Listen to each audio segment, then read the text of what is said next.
Facial recognition is not new. It's been used for many years and can be used to identify people in photos, videos, or in real time for either security purposes, authentication, or just to locate people through ID verification services. Well, now we're looking into utilizing this technology in our housing projects and our neighborhoods. This is the Digital Prepper, and today I'm going to talk about facial recognition being used in housing projects, the pros and cons of using this technology, and the potential implications of this technology for the future of our housing market. Before we get started, I just want to remind you guys that if you do like the video and want to discuss anything regarding digital preparedness, or just preparedness in general, please take a moment to leave a like, leave a comment, and subscribe to see more like this. With that being said, let's get started.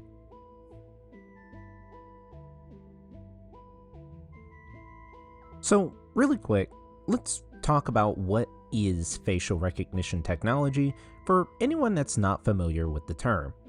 Facial recognition is a type of biometric identification that uses computer algorithms to match a person's face to a stored image. This technology can be used for a variety of purposes, like I've already said, including security, access control, and marketing.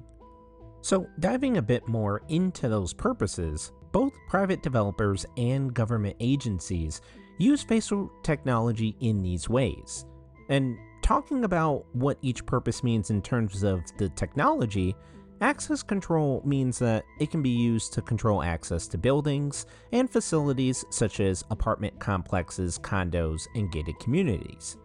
Security means that the technology can be used to improve security in housing by potentially identifying unauthorized individuals who might be trying to gain access to a property. And finally, marketing basically just means that the facial recognition technology can be used to target marketing campaigns to specific groups of people, such as potential home buyers or renters. So with that all being said, what are the pros and cons of using facial recognition technology in housing? Well, some of the potential benefits include improved security by identifying unauthorized individuals who might be trying to gain access to a particular property, increased convenience to make it more convenient for residents to access their homes and buildings, where, instead of having to memorize a code to access a building, a camera just scans your face to confirm that you are who you say you are. And finally, facial recognition technology can be used to target marketing campaigns to specific groups of people, such as potential home buyers or renters. Now, I'm going to be perfectly honest with you. This last one I'm not too sure about, as I personally hate targeted advertisements, but let me know in the comments about your opinions on these pros. Some of the potential concerns that people have about this technology include obvious privacy concerns, as facial recognition technology can be used to track people's movements and activities, as well as having massive databases of your personal information, now including a face to connect it all to. There are also potential discrimination concerns, as facial recognition technology can be used to discriminate against certain groups of people, such as those with certain facial features, and it's also been proven that for now, the technology does struggle to identify people of color as well as women. And finally, there are cost concerns, as facial recognition technology can be expensive to implement and maintain, with the upfront costs ranging from a few thousand to tens of thousands of dollars, and the maintaining costs going up to hundreds of thousands of dollars.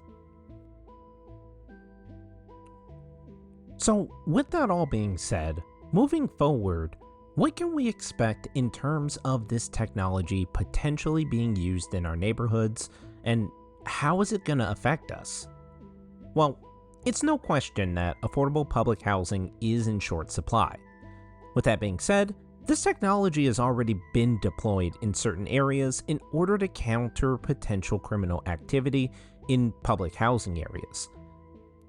Unfortunately, in some instances in places like Ohio, Massachusetts, and North Dakota, these camera systems have been used to generate evidence to punish and even evict public housing residents, sometimes for minor violations of housing rules.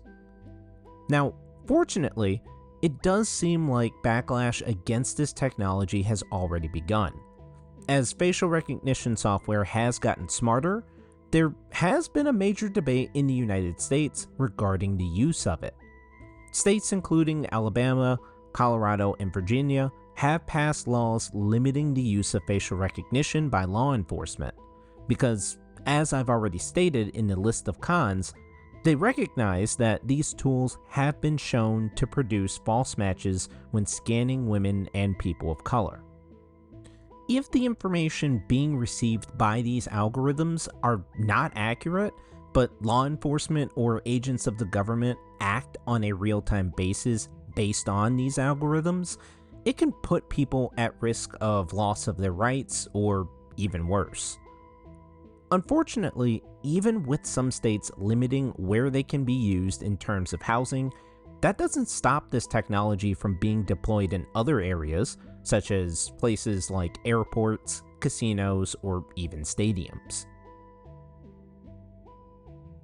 To wrap things up, the use of facial recognition technology in housing, as well as other public spaces, may continue to grow in the future unless blocked by certain states.